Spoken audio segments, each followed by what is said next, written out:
Gentlemen, you made a huge mistake.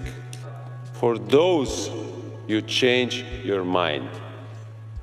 Do it out of respect for the English people, for the home of football.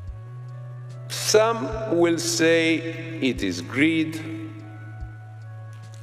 others disdain, arrogance, flippancy, or complete ignorance of England's football culture. Now, the referees' governing body, the PGMOL, have confirmed. The PGMOL say they are taking the allegations very seriously and that mental well-being is paramount. Comes after Coote was suspended on Monday by the PGMOL. And a spokesperson for PGMOL said, "We are aware of the allegations and are taking them very seriously. Remains suspended pending a full investigation. Welfare continues to be of utmost importance to us, and we're committed to providing him with the ongoing necessary support he needs through this period. We're not in a position to comment further at this stage." The UEFA Referees Committee immediately suspended till further notice in advance of the upcoming round of UEFA matches when it became aware of his inappropriate behaviour. About that as well, of course, this morning. We'll have more on that, but we were speaking last night to one of the journalists whose newspaper ran the story. The fallout from the controversial cup final between Arsenal and Manchester City has reached a boiling point, as a referee at the centre of the storm has now issued an apology, and FIFA has reportedly taken the extraordinary step of suspending key match officials.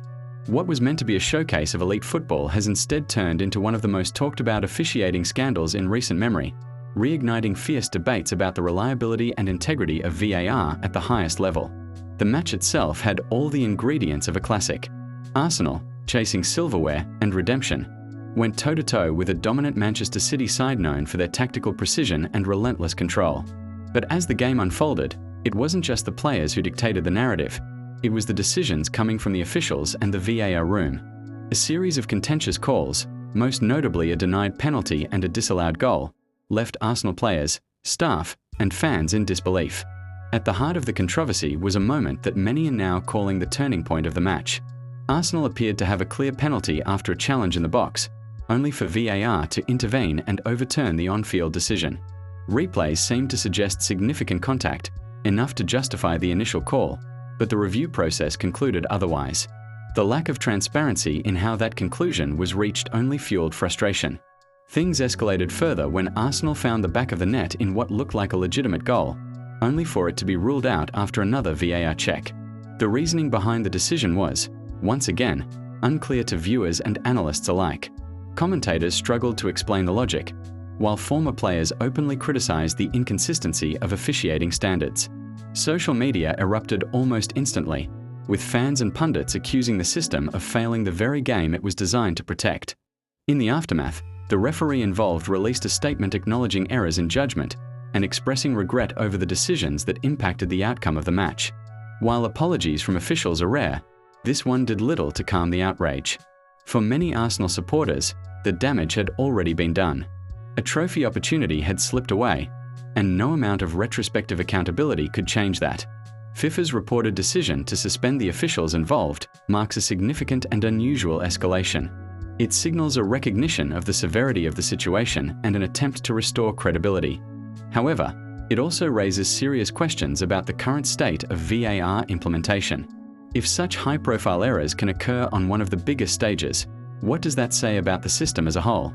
Critics have long argued that VAR, while well-intentioned, suffers from inconsistent application and a lack of clear communication.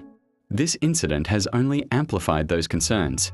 Calls for reform are growing louder, with suggestions ranging from increased transparency, such as releasing VAR audio, to stricter guidelines on when and how reviews should be conducted.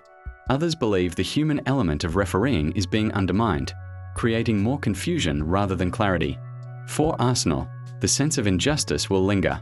players were visibly frustrated at the final whistle, and post-match interviews reflected a squad struggling to come to terms with what had happened.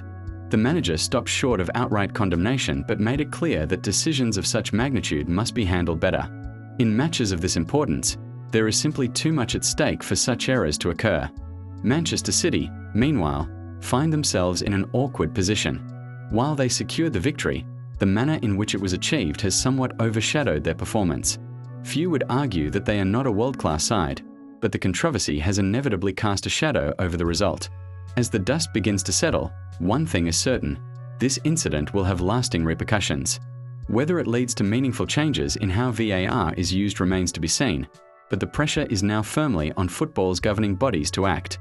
The integrity of the game depends on it, and fans around the world will be watching closely to see what comes next.